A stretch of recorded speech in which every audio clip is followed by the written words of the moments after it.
तसेच या ठिकाणी आजच्या या कार्यक्रमासाठी उपस्थित राहिलेले माननीय मंत्री सांस्कृतिक कार्य, इलेक्ट्रॉनिक्स, माहिती तंत्रज्ञान व कृत्रिम बुद्धिमत्ताचे आमचे माननीय नेते ॲडव्होकेट आशिष शेलार साहेब या ठिकाणी आमच्या आजच्या कार्यक्रमाचे जागर समतेदार गीतकार, संगीतकार, गायक विष्णूजी शिंदे यांना पुष्पगुच्छ आणि शॉल देऊन या ठिकाणी सन्मानित करतील।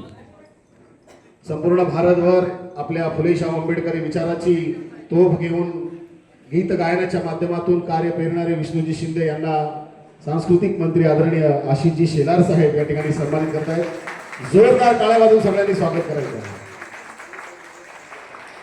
आजच्या या कार्यक्रमासाठी उपस्थित राहिलेले मंत्री महोदय आपल्याला या ठिकाणी संबोधित करतील। सगळ्यांना नमस्कार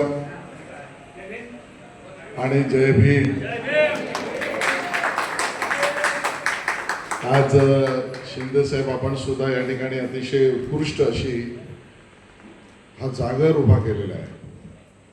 हा जागर समतेचा आहे, हा जागर बंधुत्वाचा आहे आणि आपण सगळेच जण आज उपस्थित आहोत याचं कारण छत्रपती राजश्री शाहू महाराज यांच्या जयंतीनिमित्त त्यांना अभिवादन करण्यासाठी उपस्थित आहे। त्यांना मी प्रथम अभिवादन करतो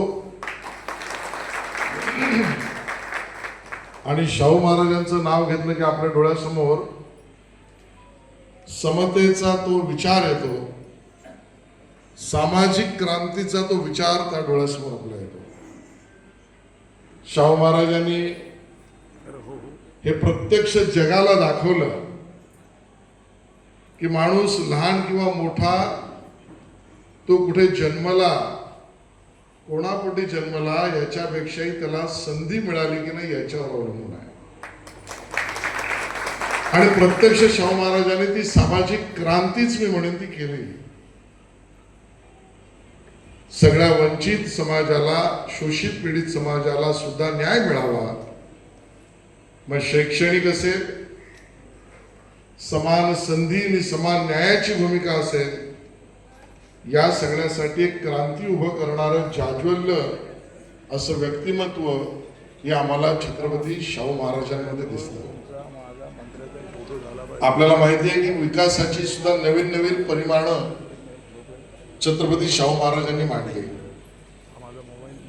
त्या ठिकाणी असलेले धरणांची निर्मिती असेल, पिण्याच्या पाण्याची व्यवस्था असेल, या सगळ्या गोष्टी त्या काळात स्वखर्चाने स्वभूमीत निर्माण करण्याची भूमिका छत्रपती शाहू महाराजांची आहे। शिक्षणाला अनन्यसाधारण महत्व आणि म्हणून विद्यालय तर निर्माण केलीच, पण माझ्या मुला मुलींना शिक्षणासाठी वसतिगृह जरी लागलं तर त्या काळात वसतिगृहाची सुद्धा निर्मिती झाली। आणि म्हणून असा एका छत्रपती शाहू महाराजांना अभिवादन करण्यासाठीचा कार्यक्रम करण्याची संधी आणि सेवा मला आणि आमच्या सांस्कृतिक कार्य मंत्रालयाला मिळाली आणि तेही तुमचा जागर। मला वाटतं याच्यापेक्षा मोठी गोष्ट काय, आपण सगळेच जण सौभाग्यशाली आहोत की आपण या कार्यक्रमात आज उपस्थित राहू शकलो आणि तेही शिवाजी मंदिरमध्ये।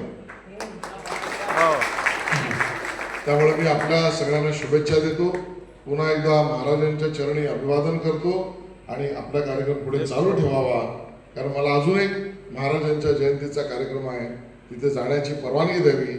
जय हिंद, जय महाराष्ट्र, जय भीम। जरा एक फोटो काढा।